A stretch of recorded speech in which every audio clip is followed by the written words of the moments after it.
Good afternoon students, कैसे हैं आप सब। आई होप आप सब अच्छे होंगे और आपकी स्टडीज़ भी अच्छे से चल रही होगी।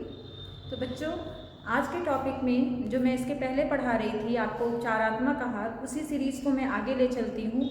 थोड़ा सा और उसके बारे में बताएंगे कि उपचारात्मक आहार क्यों दिया जाता है, कैसे दिया जाता है और इसके सिद्धांत क्या हैं, किस आधार पर हम दे सकते हैं, क्योंकि इस चीज़ को थोड़ा सा डिटेल में जानना ज़रूरी है। और आज ही मैं आपको ये भी बता दे रही हूँ, इसके आगे जो मैं क्लास चलाऊँगी वो एक्सटेंशन एजुकेशन प्रसार शिक्षा की चलाऊँगी, क्योंकि आप लोग के एग्ज़ाम होने वाले हैं।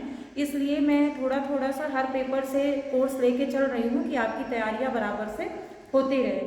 तो जो मैंने इसके पहले बताया उपचारात्मक आहार, तो वहाँ पर मैंने आपको बताया कि उपचारात्मक आहार क्या है। नाम से ही स्पष्ट है कि रोग में दिया जाने वाला आहार या पोषण, ठीक है, विभिन्न प्रकार के रोग या आहार में दिया जाने वाला पोषण, जिसमें मैंने आपको ये बताया कि जैसे कुछ सिम्टम्स हैं वो हमको बीमारी के घर में ही दिखाई दे जाते हैं और उनका हम प्राथमिक रूप से उपचार करने लगते हैं भोजन के माध्यम से या जो उसमें दी जाने वाली सामग्री है उसके माध्यम से। लेकिन बीमारी जब आती है तो वो कोई बड़ी भी हो सकती है, छोटी भी हो सकती है, और उसके लिए यह आवश्यक होता है कि हम चिकित्सक की सहायता लें, ठीक है, जो बड़ी बीमारियां हैं। और उसके लिए बाकायदे जो है डाइटिशियन होते हैं और उनसे हमको खाने से रिलेटेड या रोगी को दिए जाने वाले भोजन से रिलेटेड हमको एक चार्ट बनवा लेना है और उसके आधार पर ही हमको भोज्य पदार्थ उनको देना है। अब इतना तो आपको यहाँ से समझ में आ गया। अब देखिए उपचारात्मक आहार देने का उद्देश्य क्या हो सकता है, उद्देश्य क्या हो सकता है, सिद्धांत क्या हो सकते हैं कि इसका उद्देश्य क्या है। देखिए उद्देश्य क्या है, रोगी को बीमारी से बाहर लाना, ठीक है, रोग की स्थिति में सुधार करना,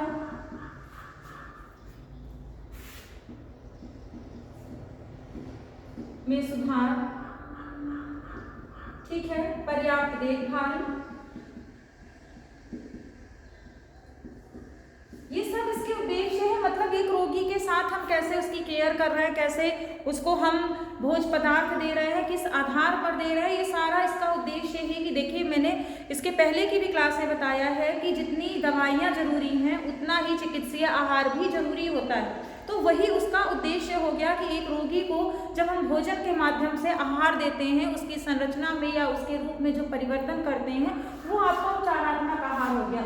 सिद्धांत देखिए, सिद्धांत में कुछ टॉपिक्स हैं, जैसे भोजन रोग की स्थिति के अनुसार होना चाहिए, जैसा रोग है रोग की स्थिति के अनुसार, ठीक है, के अनुसार होना चाहिए। नेक्स्ट उसकी आर्थिक क्षमता के अनुसार होना चाहिए, आर्थिक स्थिति के अनुसार होना चाहिए।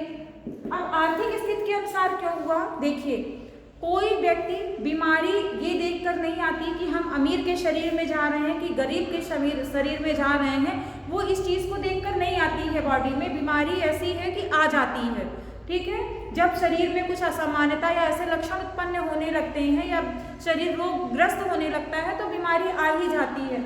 अब हमने किसी को ये बता दिया कि आपको ऐसी चीज़ खानी है जो उसकी पहुँच के बराबर बाहर है, जैसे हमने बताया आपको रोज ये जूस पीना है और वो जूस 100 रुपये 200 रुपये ग्लास है, उसके पहुंच के बाहर है, तो हमको वो आर्थिक स्थिति भी देखनी है, उसको ये बताना है कि उसका स्थानापन्न क्या है, कोई दूसरा चीज़ जो वो उसकी जगह पर प्रयोग में ला सकता है और जिससे उसकी रोग की स्थिति में भी सुधार हो। तो हमको ऐसे भोज्य पदार्थ उसके चार्ट में शामिल करना। इसीलिए जब भी एक डाइटिशियन चार्ट बनाता है तो वो एक सामग्री, जैसे हम लोग देखते हैं ना सेब संतरा अनार लिखा हुआ है तो हमको लगता है तीनों फल खाना है, नहीं, वो इस हिसाब से बनाता है कि वहाँ पर आपकी पहुँच में जो चीज़ है वो चीज़ आप ग्रहण करिए, वो चीज़ आप ग्रहण करिए, उसमें से कोई चीज़।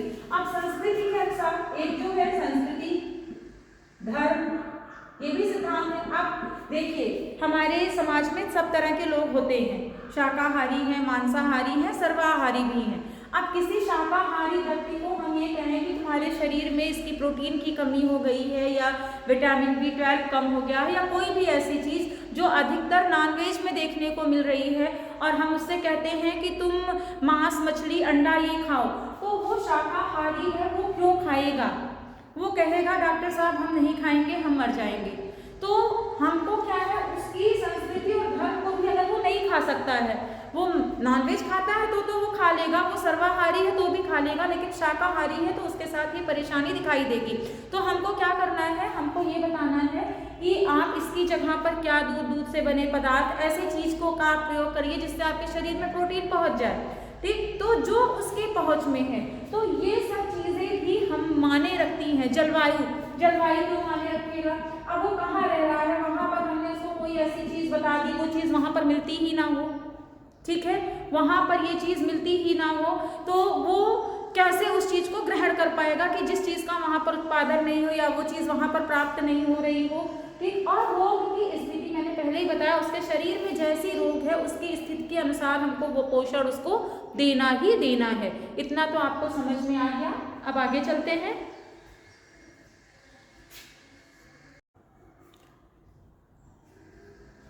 ठीक है बच्चों, अब आपने देखा कि ये सब कारक है जिसमें रोग की स्थिति हो गई, रोगी की मनोदशा भी हो गई, कि हमको ये भी देखना है कि उसकी मनोदशा कैसी है, उसकी भोजन ग्रहण करने की क्षमता कैसी है, वो किस मात्रा में ग्रहण कर पा रहा है। कहीं ऐसा तो नहीं कि रोगी जो है मुख द्वारा भोजन ग्रहण ही ना कर पा रहा हो। ठीक है, तो यही स्थिति के अंतर्गत ही ये सब कुछ आ जाता है आपका। तो इस सब चीज को हमको देखकर चलना है। अब उसके आगे हम आइए, जैसे ये हो गया इतना, तो इसके आगे क्या है, इसके आगे क्या है कि हमको ये बताना है कि क्या चीज प्रभाव डालते हैं रोगी की मनोदशा पर, या रोगी के उस पर प्रभाव क्या डालते हैं। आप देखिए, मैंने अभी बताया जलवायु, सांस्कृतिक कारक, आर्थिक कारक, मनोवैज्ञानिक कारक, ये सारे कारक उस पर प्रभाव डालेंगे। अब सांस्कृतिक कारक जो पहला हो गया, ठीक है, अभी हमने बताया अगर व्यक्ति मांसाहारी नहीं है तो उसके धर्म में ये चीज नहीं है कि हमको ये चीज ग्रहण नहीं करनी है, तो रोगी की रोग की प्रवृत्ति पर यह कारक प्रभाव डालेगा, क्योंकि उसकी मनोदशा ये नहीं कह रही है कि हमको ये भोजन ग्रहण करना ही करना है।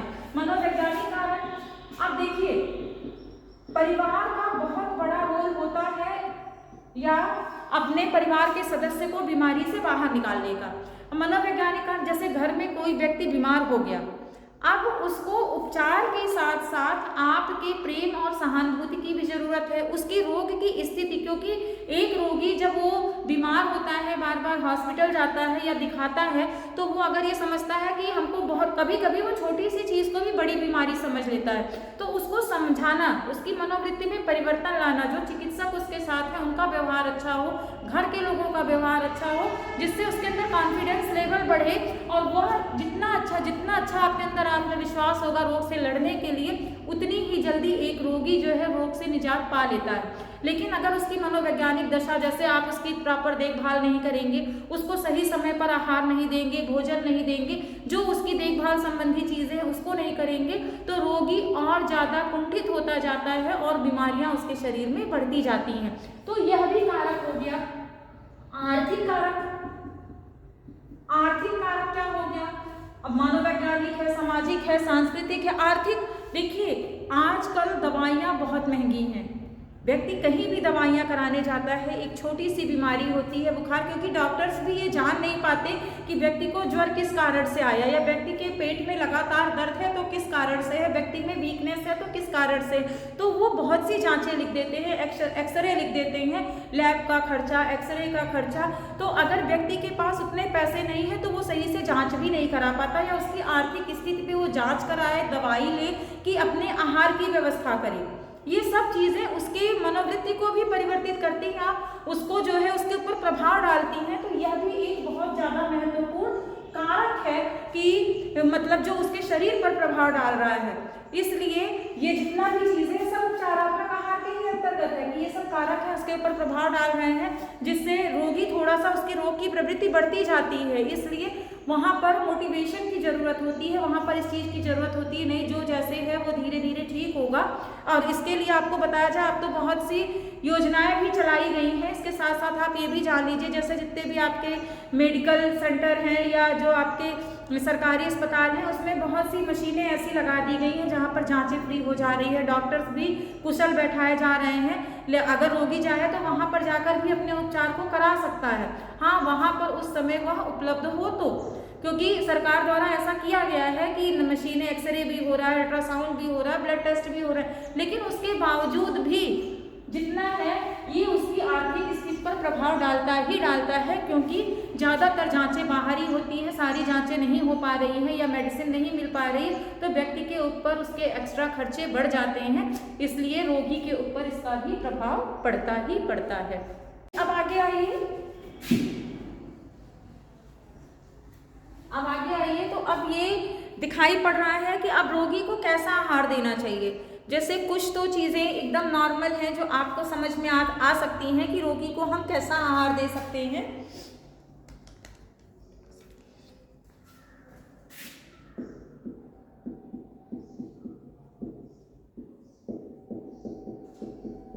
एक तो होता है आपका सामान्य आहार। सामान्य आहार क्या है? सामान्य आहार ये है कि जो हम रोज का भोजन करते हैं, नाम से ही स्पष्ट है सामान्य आहार, जो हम रोज का भोजन करते हैं, यदि व्यक्ति में बहुत ज़्यादा कोई विकार नहीं है, पाचन संबंधी कोई ऐसी परेशानी नहीं है, तो उसी आहार के रूप को थोड़ा सा हम परिवर्तित करते हैं। कैसे परिवर्तित करते हैं? जैसे थोड़ा सा मिर्च मसालों का कम प्रयोग, थोड़ा सा तेल का कम प्रयोग, ऐसा प्रयोग करके हम थोड़ा सा सादा खाना बनाते हैं और वह हम रोगी को देते हैं। इसको हम सामान्य आहार कहते हैं। दूसरा आपका आ गया तरल आहार। तरल आहार क्या होता है? एक तरल आहार होता है, एक अर्ध तरल आहार होता है। अर्ध तरल आहार क्या होता है? ये तरल आहार क्या है और अर्ध तरल आहार क्या है?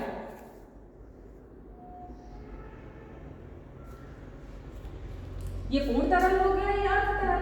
ठीक है, पूर्ण तरल आहार देखिए यही से समझिए, जब व्यक्ति को कोई चीज निगलने में तकलीफ हो, या व्यक्ति सही से खा नहीं पा रहा हो, तो क्या होता है, उसको पूर्ण तरल आहार, इसको नलिका के द्वारा भी कभी कभी दिया जाता है। जैसे व्यक्ति मुंह द्वारा फीड नहीं कर पा रहा है तो उसके शरीर में नली डाली जाती है, उससे भी दिया जाता है। और अगर ग्रहण कर ले रहा है तो चम्मच द्वारा या ग्लास द्वारा, जैसे भी वो पी पा रहा है वैसे दिया जाता है। तो पूर्ण तरल आहार में जैसे फलों का रस हो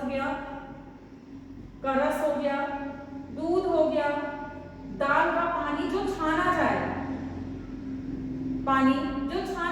ऐसे सारी चीज जिसको पकाकर और छान लिया जाए और फिर उसको जो है रोगी को दिया जाए, वो पूर्ण तरल आहार है। ये ऐसा होता है जब व्यक्ति मुख द्वारा ग्रहण नहीं कर पा रहा और पाचन संस्थान में भी उसके थोड़ी सी दिक्कत है, तो ऐसे आहार दिए जाते हैं। अर्ध तरल आहार में आपका जैसे क्या हो गया, दाल हो गई, आपने नहीं छाना है, दाल है उसको लिक्विड फॉर्म में, खिचड़ी है उसको लिक्विड फॉर्म में आपने बनाया, और अर्ध तरल है उसमें पानी भी है और उसमें वैसी मात्रा भी है, तो वह अर्ध तरल आहार हो गया और उसको फिर रोगी को देना। ठीक है, आई थिंक आपको समझ में आ रहा होगा बच्चों। अगर समझ में आ रहा है तो आप ध्यान से पढ़ते रहिए इसको, और बहुत ही इंपॉर्टेंट टॉपिक है आपके एग्जाम के लिए भी, कंपटीशन के लिए भी, और आपके पीजी में तो ये पूरा सिलेबस ही है, उपचारात्मक आहार पूरा सिलेबस ही है, तो इसलिए इसको बहुत ध्यान से आप लोग पढ़िएगा। ओके, अर्ध ठोस आहार, अब इसी में एक आपका आ गया अर्ध ठोस आहार। अर्ध ठोस आहार क्या होता है? अर्ध ठोस आहार क्या होता है? जो जिसमें थोड़ा सा ऐसा पदार्थ मिलाया गया हो जो ठोस भी हो, जैसे दाल में रोटी का छिलका मिला लेना। ठीक है, दाल में रोटी का छिलका। ठीक है, ये भी ऐसा होता है जब व्यक्ति को पाचन संबंधी विकार हो या खाने संबंधी दिक्कत हो, या मतलब कोई चीज की जो है वो अवशोषण देर में हो रहा हो, ऐसा कोई विकार हो, तो अब ये कब दिया जाता है? ये ऐसे में भी दिया जाता है जैसे कोई सर्जरी हो, ऑपरेशन हो, उसमें भी डॉक्टर ऐसे ही आहार को बताते हैं, जैसे रोटी को छिलके को दाल में डालकर खाना, खिचड़ी को बना लेना। ये अर्ध ठोस आहार है जिसमें थोड़ा सा ठोस भी मात्रा होती है और ऐसे भी मात्रा होती है। अब जैसे सौम्य आहार, एक सौम्य आहार है, ये भी रोगी को दिया जाता है। इसमें क्या है, जैसे साबूदाने की खिचड़ी, ऐसी चीजें जो सौम्य आहार, इसमें साबूदाने की खिचड़ी, और सौम्य आहार में आपका क्या हो जाएगा, यही आहार है जो हमारा सामान्य है, उसके मिर्च मसाले रंग रूप में हम परिवर्तित करके, जब रोगी को बहुत ज़्यादा परेशानी नहीं होती तो ऐसे आहार को जो हम देते हैं वो आपका सामान्य या सौम्य आहार होता है। अब बच्चों आप आगे और आइए, देखिए कुछ क्या होता है कि भोजन की प्रवृत्ति, भोजन को जो हमारे पोषक तत्व, देखिए एक चीज और आप जान लीजिए, उपचारात्मक आहार में ही एक चीज और जान लीजिए जो मैंने अभी नहीं बताया, आहार आयोजन होता है। आहार आयोजन क्या है, इसको आज हम पूरा कवर करेंगे। आहार आयोजन क्या है, जब हम कोई दैनिक तालिका या साप्ताहिक तालिका ऐसी बनाते हैं, वैसे रोगी के लिए तो दैनिक ही ठीक है, किसी के लिए भी दैनिक तालिका ठीक होती है। जब हम एक दैनिक तालिका बनाते हैं उसमें हम ये मेनू बनाते हैं कि हमको मॉर्निंग में क्या देना है, ठीक है, मॉर्निंग में क्या देना है, ब्रेकफास्ट में क्या देना है, लंच में क्या देना है, शाम को चाय के साथ क्या देना है, रात्रि में क्या देना है, और उस व्यक्ति की ये साधारण सी हम एक आहार आयोजन बता रहे हैं किसी भी परिवार के लिए, ठीक है। व्यक्ति की आयु क्या है, व्यक्ति की क्रियाशीलता क्या है, व्यक्ति घर में कोई गर्भवती है, कोई दुग्धपान कराने वाली स्त्री है, वृद्ध है या कोई रोगी है, उसके हिसाब से आहार तालिका बनाई जाती है या आहार आयोजन किया जाता है कि इन विशेष परिस्थितियों में किस प्रकार का आहार जो है वो घर के सदस्यों को दिया जाए, ठीक है। तो ये आयोजन कर लेना बहुत सही होता है, जिसमें हम दिन भर की एक आहार तालिका बनाते हैं और इसमें सारे पोषक तत्वों को हम सम्मिलित ही करते हैं कि हमको ये पोषक तत्व देना है, बच्चे को इस आधार पर देना है, वृद्ध को इस आधार पर, युवा को देना है, इस आधार पर रोगी को देना है।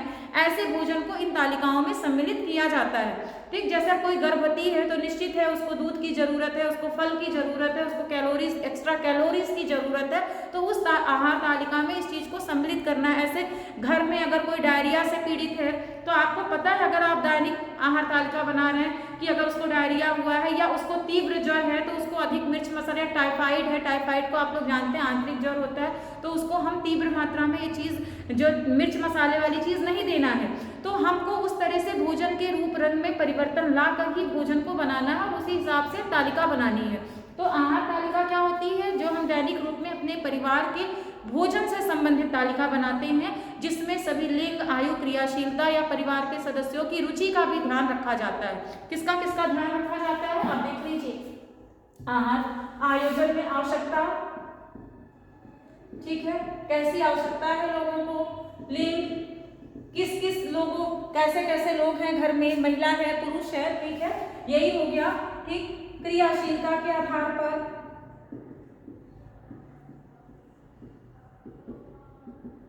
रुचि के आधार पर, रुचि भी देखनी है, ठीक है, क्योंकि अगर किसी चीज को खाने में हमारी रुचि नहीं है और घर के 4 सदस्यों को वो चीज पसंद नहीं और आप रोज रोज बना रहे हैं तो व्यक्ति उस चीज को नहीं खाएगा, ठीक है। तो रुचि भी हमको देखनी है और आर्थिक स्थिति के आधार पर भी होता है कि हमको अपने परिवार की आर्थिक क्षमता को भी देखना है कि हमारे परिवार की आर्थिक क्षमता क्या है, कि जो भोज्य पदार्थों को हमने दैनिक रूप में शामिल किया है क्या हम उसको वहन कर सकते हैं, क्या हम उसको खरीद कर बना। आपने देखा कि भोजन आर्थिक क्षमता के अनुसार भी रहना चाहिए, ठीक है, जो रोगी के पहुंच में रहे, रोगी के पहुंच में रहे। उसके डाइट चार्ट में ऐसे भोज्य पदार्थों को शामिल किया जाए कि जो रोगी ले सके, उसकी पहुंच में रहे, ओके। अब आगे देखिए कि भोजन जो हम पोषक तत्व खाते हैं, बहुत से पोषक तत्व ऐसे होते हैं जो बहुत सी बीमारियों में हमारे शरीर पे उसके साइड इफेक्ट होते हैं या उनको हमको अधिक मात्रा में लेना है, तो डॉक्टर क्या कहते हैं, उन पोषक तत्वों के आधार पर भी आपको ये बताते हैं कि कौन सा भोज्य पदार्थ आपको ग्रहण करना है और किस हिसाब से ग्रहण करना है। जिसमें आपका जैसे पहला है प्रोटीन, ठीक है, तो कम प्रोटीन युक्त आहार और अधिक प्रोटीन युक्त आहार, कम प्रोटीन युक्त और अधिक प्रोटीन युक्त। तो कम प्रोटीन युक्त आहार जिसको किडनी संबंधी बीमारी होगी, गुर्दे संबंधी बीमारी होगी, हेपेटिक क्रोमा होगा, उनको हमेशा कम प्रोटीन युक्त आहार लेने के लिए डॉक्टर कहते हैं। या कभी कभी आप देखिए शरीर में यूरिक एसिड बढ़ने लगता है या यूरिन से जो है प्रोटीन की मात्रा निष्कासित होने लगती है, ऐसे में भी जो है कम प्रोटीन युक्त आहार लेने के लिए कहा जाता है। और अधिक प्रोटीन युक्त आहार, जहां व्यक्ति कुपोषित है, जहां पर उसमें प्रोटीन की कमी दिखाई दे रही है, वहां पर उसको अधिक प्रोटीन युक्त आहार लेने के लिए कहा जाता है। उसको गुर्दे संबंधी रोग है, ठीक है, हेपेटिक क्रोमा है, ऐसे सिम्टम्स हैं, तो उसको हमेशा कम प्रोटीन युक्त आहार दिया जाएगा, क्योंकि वहाँ पर प्रोटीन उसके शरीर पर साइड इफेक्ट डालेगा। लेकिन अधिक प्रोटीन युक्त आहार, कोई बच्चा है वृद्धि एवं विकास की उसको जरूरत है, उसके शरीर में प्रोटीन की कमी है, दिखाई दे रहा है, कुपोषण का शिकार है, तो हमको वहाँ पर अधिक प्रोटीन युक्त आहार देना है। तो इसी चीज की जानकारियों के लिए उपचारात्मक आहार कोर्स में लाया गया कि प्रत्येक व्यक्ति को ये पता रहे कि आपको देना है और किस दशा में कैसा आहार देना है। ऐसे कार्बोज युक्त, कम कार्बोज युक्त, अधिक कार्बोज युक्त कब देना है, दोनों की मात्रा देखिए कब देना है। देखिए कार्बोहाइड्रेट जब टूटता है सरलतम रूप में तो ग्लूकोज प्राप्त होता है, और अगर ये संग्रहित होने लगे शरीर में, मतलब जितना हम ले रहे हैं उस हिसाब से हम वर्क ना करें या काम ना करें और ये संग्रहित होने लगे, या कोई ऐसा रोग हो जाए कि संग्रहित होने लगे, तो धीरे धीरे क्या होगा, फैट के साथ साथ शरीर में क्या हो जाएगा, मधुमेह नामक रोग हो जाएगा, और वहाँ पर हमको कम कार्बोज युक्त आहार की आवश्यकता होती है, वहाँ पर हमें कम शर्करा की आवश्यकता होती है, ऐसे आहार की आवश्यकता होती है जिसमें इन दोनों की मात्रा कम रहे। लेकिन शरीर में यदि थकान है, ऊर्जा की कमी है या ऐसी कोई बीमारी नहीं है, तो आपको ये पता है कि हम अपने भोजन का सबसे ज़्यादा पार्ट जो 60 से 70%, 65% ये हम कार्बोहाइड्रेट से लेते हैं, तो हमको ऐसे भोजन दिए जाएंगे जिससे वो जल्दी, क्योंकि कार्बोज पच जाता है ना, जल्दी शरीर में पचे और ऊर्जा का उत्पादन हो। ठीक है, अब दोनों में आपको समझ में आ गया। अगर मधुमेह है या ऐसी कोई बीमारी है, शरीर में अतिभार है, तो ऐसी समस्याओं के लिए, हार्ट संबंधी रोगों के लिए भी कार्बोज की मात्रा कम कर दी जाती है। तो इसमें क्या है, इसमें कम कार्बोज युक्त और इसमें अधिक कार्बोज युक्त आहार देंगे। वसा अगर किसी के शरीर में कोलेस्ट्रॉल अधिक है, अतिभार है, मोटापा है, या उसको पाचन संबंधी विकार है, क्योंकि वसा शरीर में सबसे बाद में अवशोषित होती है और पचती है, ठीक, तो उसको कम वसा युक्त आहार ही दिया जाएगा। वैसे भी वसा की मात्रा का सेवन कम करना चाहिए क्योंकि वसा देर में पचती है। ठीक, यदि कोई न्यून भार से ग्रसित है या उसको कोई सलाह नहीं देते कि आप कम मात्रा में, क्योंकि थोड़ा थोड़ा हमको दैनिक रूप में रोज वसा की जरूरत होती है, मिनिमम रूप में रोज हमको ग्रहण करना है। क्यों? कि हमारी मसल्स में जो है तरलता रहे या चिकनाहट रहे, इसके लिए, और हमको ऊर्जा प्राप्त होती है। आपको पता है कार्बोहाइड्रेट और वसा से हमको ऊर्जा प्राप्त होती है। अब रेशे युक्त पदार्थ, रेशे युक्त क्या होता है, अगर किसी को, अब देखिए यही है रेशे युक्त पदार्थ। लोग कहते हैं कि हमने सैलेड खाया, कच्चे फल खाए या मोटे अनाज खाए। हमेशा रेशे युक्त पदार्थ कब दिए जाते हैं कि जैसे शरीर में आपको कॉन्स्टिपेशन हो या पेट संबंधी विकार हो, कब्ज हो, वहाँ पर डॉक्टर आपको रेशे युक्त पदार्थ खाने के लिए बताएंगे। लेकिन उसी का अगर अपोजिट हो जाए, अतिसार हो जाए, डिहाइड्रेशन हो जाए, तो तुरंत रेशे युक्त पदार्थ को कहते हैं नहीं, क्योंकि वहाँ पर वो उसका काम दूसरा है और उसका काम दूसरा है। वहाँ पर आपको तरल आहार लेने के लिए कहेंगे या सूप पीने के लिए कहेंगे या खिचड़ी खाने के लिए कहेंगे, ऐसा आहार आपको बताया जाएगा। तो आई थिंक आपको समझ में आ रहा होगा कि उपचारात्मक आहार क्या है। अब देखिए इसमें कुछ चीजें ऐसी हैं जो मैं आज आपको बताने जा रही हूँ। अब इसके अलावा मिर्च मसाले रहित पदार्थ, मिर्च मसाले रहित पदार्थ, जहाँ पर पेट संबंधी विकार होगा वहाँ पर हर जगह मिर्च मसाले रहित आहार डॉक्टर खाने की सलाह देते हैं। अब देखिए, अब इसका मतलब ये बिल्कुल नहीं है जो मैंने अभी पढ़ाया कि किसी को अगर मधुमेह हो गया है तो कार्बोज बिल्कुल बंद, शर्करा बिल्कुल बंद नहीं। क्यों? क्योंकि हर चीज की हमारे शरीर में आवश्यकता है। कोई भी चीज हम शरीर में घटा रहे हैं तो धीरे धीरे उसकी मात्रा को घटाना है, एक बैग नहीं घटा देना है कि बिल्कुल चावल बंद, बिल्कुल रोटी बंद। कार्बोहाइड्रेट तो सब में है, सारे प्रकार के अनाजों में कार्बोहाइड्रेट पाया जाता है। तो या तो आप सारा खाद्य पदार्थ आप बंद कर दीजिए, सारे तरह के फल आप बंद कर दीजिए। तो ये चीज डॉक्टर कभी नहीं कहते, इसीलिए चिकित्सीय परामर्श किया जाता है, इसीलिए डाइटिशियन से मिला जाता है, वो डाइट चार्ट बनाते हैं, क्योंकि हमको परहेज के साथ, हमको उपचारात्मक आहार के साथ हमको क्या है, एक अच्छे कैलोरी की भी जरूरत है जिससे हमको पोषक तत्व प्राप्त हो। तो हमको वहाँ पर कम तो करना है, लेकिन एक लिमिटेड मात्रा में थोड़ा थोड़ा करके जो शरीर पर ज़्यादा नुकसान कर रही है उसको पहले बंद करना है, फिर धीरे धीरे धीरे धीरे चीज़ों को कम करना है और उसके बदले में दूसरी चीज़ों को ग्रहण करना है जिससे हमको पोषक तत्व मिले। ऐसा नहीं कहा जाता कि आप किसी रोगी को आपने उसका खाना बंद कर दिया, वो इतना कमजोर हो जाए कि वो उठ बैठ ही नहीं पाएगा, ऐसा कहीं भी नहीं लिखा है। डॉक्टर कहते हैं कि दवा के साथ साथ बराबर पोषक तत्वों की जरूरत होती है। जैसे मान लीजिए कि कोई चीज हम पचा नहीं पा रहे हैं, लेकिन शरीर को आवश्यकता तो है पोषक तत्वों को, इसीलिए तरल पदार्थ या सौम्य पदार्थ या नरम पदार्थों को बताया गया कि जो डाइजेस्ट हो ऐसे पदार्थ खाइए जिससे आपको पोषक तत्व मिलते रहे। ऐसे ही मधुमेह है या हार्ट संबंधी बीमारी, उसमें नहीं कहा जाता कि आपको खाना नहीं है, या गुर्दे संबंधी बीमारी आपको खाना नहीं, खाना है आपको, लेकिन जिस चीज की मात्रा आपको कम करनी है उस मात्रा को आपको कम करके खाना है, ठीक, क्योंकि हमको उसके साथ साथ पोषण की भी जरूरत है और हमको उसके साथ साथ ऊर्जा की भी जरूरत है अपने दैनिक क्रियाकलापों के लिए। तो ये समझ में आपको आ गया कि क्या है उपचारात्मक आहार, जिसमें हम भोजन की प्रवृत्ति को उसके रोग के अनुरूप बदल देते हैं, जैसा रोग है शरीर में उसके अनुरूप बदल देते हैं और उसके पश्चात हम ग्रहण करते हैं जिससे शरीर हमारा स्वस्थ हो और क्रियाशील हो। ओके, आई थिंक आपको समझ में आ रहा होगा बच्चों, क्योंकि बहुत इंपॉर्टेंट टॉपिक है, इसलिए ध्यान से हम बार बार एक एक चीज को बार बार रिपीट कर रहे हैं, तो इसको समझिए। और नॉर्मल भी जीवन में हमको ऐसा बहुत ज़्यादा मिर्च मसाले और तेल युक्त भोजन वैसे भी ग्रहण नहीं करना चाहिए, क्योंकि हमारा शरीर जो पचा सके, हमारी क्रियाशीलता हमारे क्रियाकलापों के आधार पर हमको वैसा ही भोजन दैनिक रूप में ग्रहण करना है, ठीक।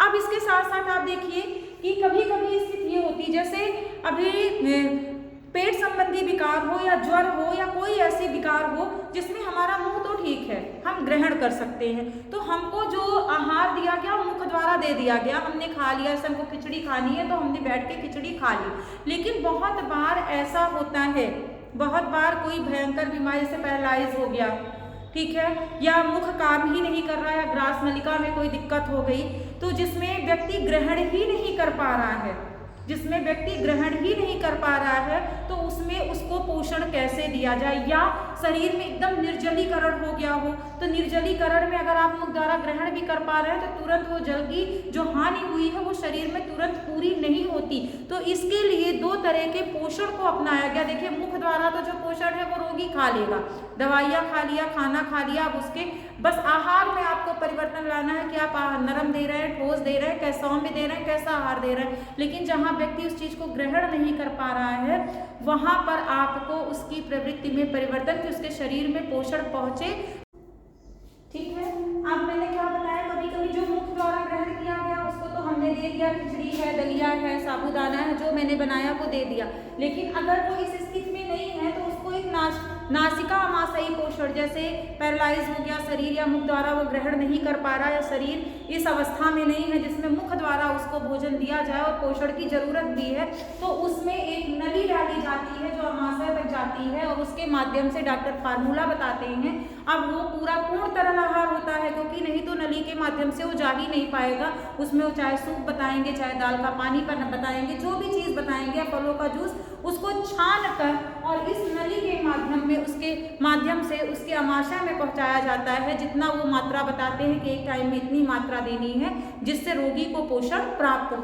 और दूसरा है अंतःशरीय पोषण, ठीक है। अंतःशरीय पोषण क्या होता है, जैसे निर्जलीकरण हो गया या शरीर बहुत ज्यादा वीक हो गया, कोई ऐसी बीमारी से ग्रसित है कि जिसमें उसको एक्स्ट्रा एनर्जी की या एक्स्ट्रा पोषण की जरूरत है, तो उसमें क्या है, शरीर में सुई के माध्यम से ड्रिप लगाना या इंजेक्शन के माध्यम से सोडियम या पोषक पदार्थों को शरीर के अंदर पहुंचाना, वो क्या होता है, वो आपका अंतःशरीय पोषण होता है, जो पूरे शरीर में पहुंचता है उसके माध्यम से और व्यक्ति को पोषण प्राप्त होता है। आई थिंक आपको ये समझ में आया होगा कि उपचारात्मक आहार क्या है। बच्चों, बहुत ही इंपॉर्टेंट टॉपिक है, ठीक है। एक रोगी को रोग से लड़ने के लिए दवाई के साथ साथ पोषण की जरूरत होती है, उसके लिए उसको डाइट चार्ट मिलता है। अगर छोटी मोटी बीमारियां हैं तो वो आप घर पर ही उसका उपचार पोषण के माध्यम से कर सकते हैं, कुछ अधिक नहीं करना होता है, खाली पोषण जो भोजन है उसकी मात्रा में उसके पोषक तत्वों की मात्रा में या उसकी बनावट में परिवर्तन लाना है रोगी की प्रवृत्ति के अनुसार। इस चीज को आप बार बार समझिए, रोगी की प्रवृत्ति के अनुसार। अगर उसको पेट संबंधी कोई विकार नहीं है तो उसको आप सामान्य आहार बस थोड़ा सा परिवर्तन करके दे सकते हैं। यदि उसको विकार है तो उसको आप तरल आहार, उसका ऑपरेशन हुआ है तो उसके आधार पर आप तरल आहार ऐसे, या उसको कोई ऐसी बीमारी है जिसमें डॉक्टर मिर्च मसाला खाने को मना कर रहे हैं ऐसा आहार, या वसायुक्त आहार नहीं देना है तो ऐसा आहार। इस तरह से आप भोज्य पदार्थों को परिवर्तित करके उसको दे सकते हैं जिसमें पोषक तत्वों की मात्रा में भी परिवर्तन आता ही आता है। ठीक है, जैसे किसी में प्रोटीन की मात्रा अधिक चाहिए, किसी में कम चाहिए, किसी में वसा बिल्कुल नहीं चाहिए। डॉक्टर मना करते हैं कि तेल बिल्कुल, जैसे अभी किसी को जॉन्डिस या पीलिया हो जाए तो उसमें तेल मिर्च मसाला सारी चीजें ऐसी मना हो जाती हैं। ठीक, तो ऐसे रोग की प्रवृत्ति के अनुसार ही मधुमेह हो गया तो शर्करा युक्त पदार्थ मना हो जाएगा, लेकिन उसको उसके बदले में भी कुछ पोषक तत्व देना है। यही आपका उपचारात्मक आहार है जो यह दर्शाता है कि रोगी की जो रोग की प्रवृत्ति है उसमें भोजन के साथ साथ परिवार वालों की देखभाल भी दिखाई दे रही है, क्योंकि मनोवैज्ञानिक जो पॉइंट होता है ये बहुत बड़ा फैक्टर है व्यक्ति को जल्दी स्वस्थ करने के लिए।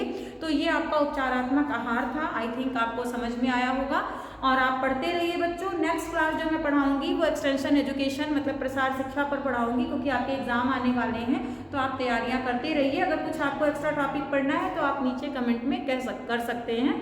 अपने साथियों के साथ आप शेयर करिए और पढ़ाई करिए। Thank you so much.